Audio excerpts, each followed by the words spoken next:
Alright, so I wanted to make a quick video on the shotgun slugs I've been making. My version is a little bit more complicated because they will be for an old shotgun, but needless to say that it'll work fine, even better in a modern shotgun with the ability to take modern powder. So just for that, disregard the fact that I'll be using some black powder. I'm not going to use real black powder. I'll use Pyrex instead, but GoX will work just fine. So basically, I'll take these shotgun holes. These ones just so happen to be high brass. They don't need to be. And if anyone was wondering, this is what they look like fired. Roll crimp on it. Okay, yeah, there you go. You see the roll crimp on it isn't like cracked or broken or anything, so you could still reuse these a second time, even maybe a third time afterwards. So yeah, you'll need unloaded shotgun shell. These ones are brand new shells, never shot it. Shells or holes, whatever, interchange the term. You get what I mean. So these are brand new. I cut them open, just a standard razor blade or X-Acto knife, you know, to cut the crimp. Just do this like this, works fine. But what I found was better was these pliers right here, and this is to cut, I think it's like rubber or PVC piping.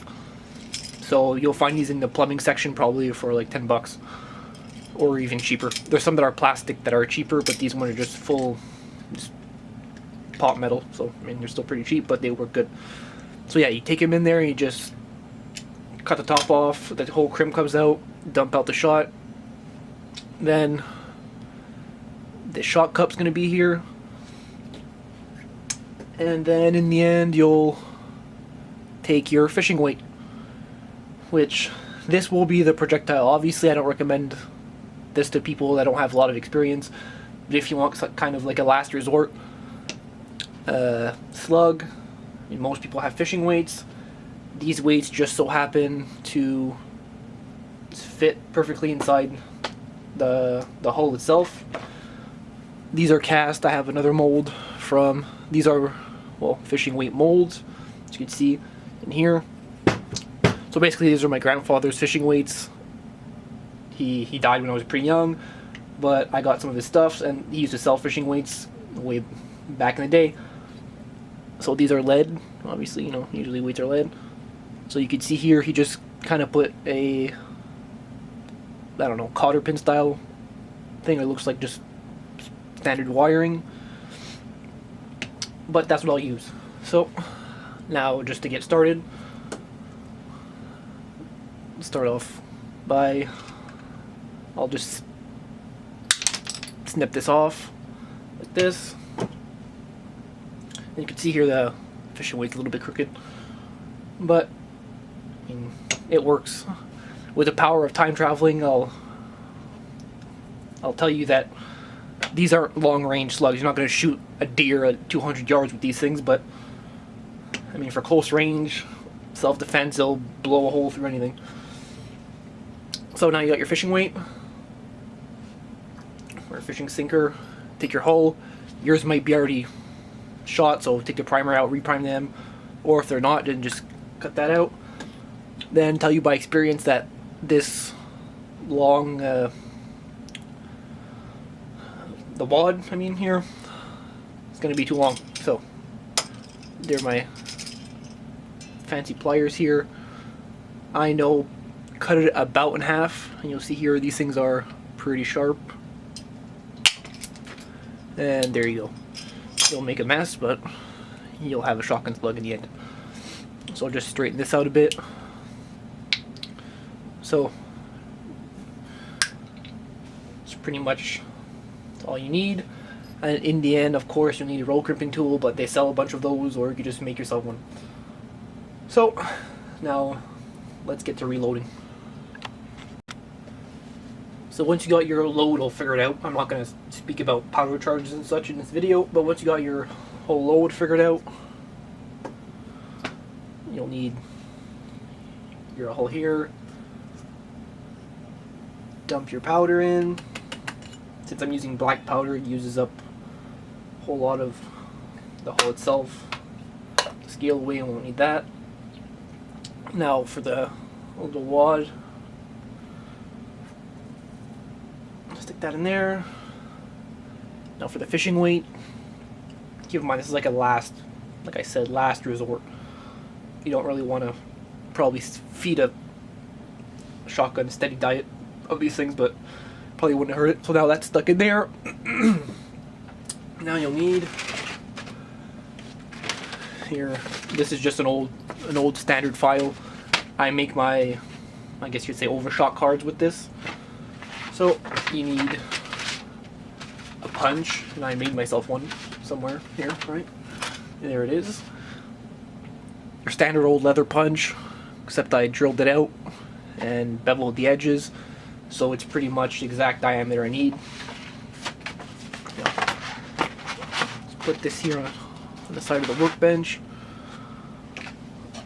Take a hammer. If you leave the folder folded in half, cut them out. There you go. Everything is so messy. And there you go. Now you got 2 overshot cards. Then, once you have it, stick it in here.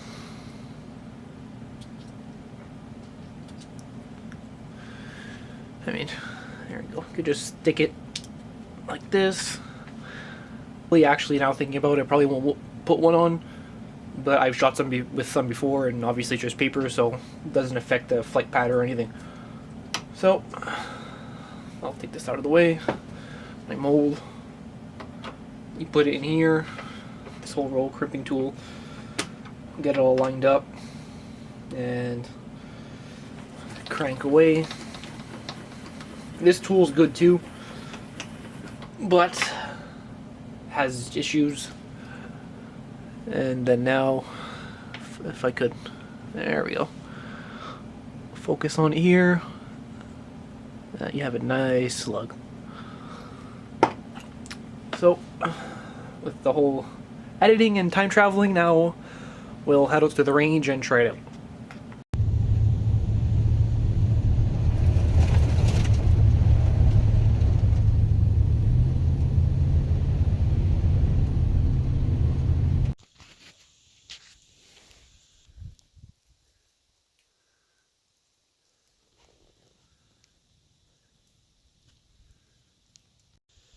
Here are the sinkers that I'm going to use as slugs.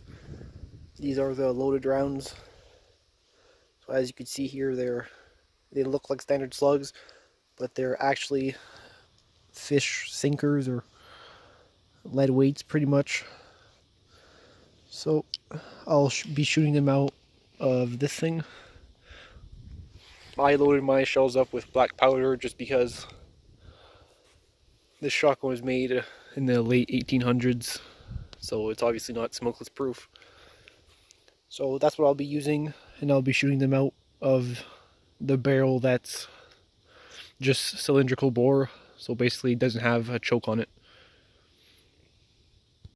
Try to give you guys an angle here, but these are, again, the sinker slugs.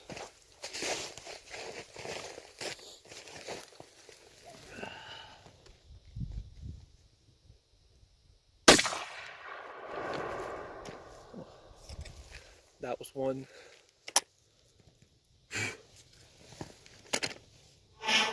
As you can see, the black powder leaves a lot of residue in the barrels, so I have to blow it out every time. Then number 2.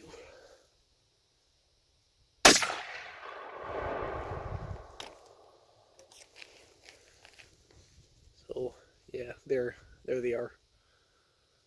Black powder makes the plastic melt a little bit, but these are still reloadable. So I'll try to reload a little bit more and do more tests, and I'll see how it goes from there. This old shotgun just really beats me up. There's no recoil pad or anything, it's just straight steel, so Really gotta absorb the recoil pretty well.